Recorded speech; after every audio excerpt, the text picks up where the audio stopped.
Hello mga guys. So, ayan na nga, siya na nga, at siya na nga po. Charot. Hindi.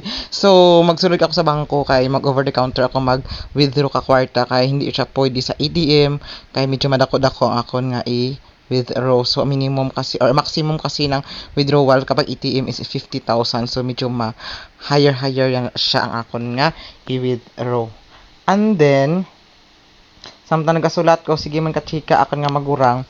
So, hindi ko na malayan nga ang amount in word kag sa amount in figure hindi magka-match. 313 pesos lang sa amount in words kay 313,000 sa figure. So, ma-over the counter gid kami tapos 313 pesos lang gali akong i-withdraw. Dohangag. And then, ayan, wala nag-video kang akan magurang ang pagbuel sa counter kay bawal siya.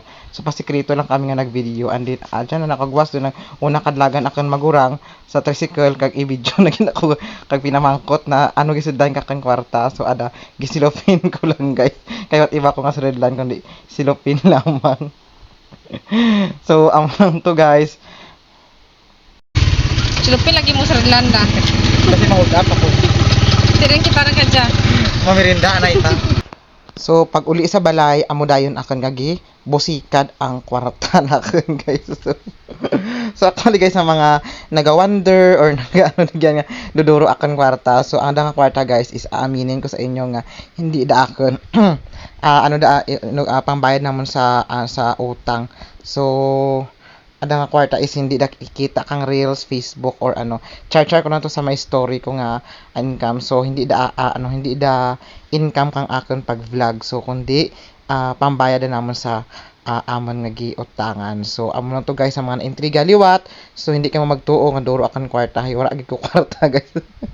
Nagapaning kamot pa ko nga maka kwarta ba kung ako nang guro amo kada duro kwarta guys. Hindi anay ko mag sige ka tawag kan sige pang deliver basin nga adlaw kung may kwarta ako magpropohay guro anay ko no. So hindi gid akan guys. So lang gihulog na sa akin para ibayad sa may giutangan. So amo lang to guys. And then char lang daw mahibi ko no ako. Daw si correct lang nga po no. Tapos madumduman ko pa pagkasunod adlaw kada guys may nag-message sa akin mong solicit. May dyan nga manghiram anay kwarta. Nahamot ako guys kay nga expected ka mong akon kwarta. Kung akon no kwarta guys ay hindi takon pagparpadaya guys. Ay kung iparpadaya ko guys do mga ayo di ba. So kay nga ipakita pa nakon kung ako naman kwarta nga amo kano. So amo na nga hindi ka mo magtuo nga akan na kwarta guys kay igo lang nga nagkapot ako.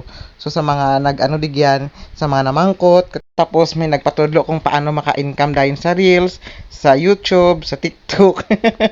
Para paras kita guys, murat in-income pa. Maliban sa TikTok, so may income ako sa TikTok. So sa Reels, sa ads on streams, mura patakan amo dakan. So peace lang kita tanan kay wala pa ko tisweldo sa Reels, wala pa ko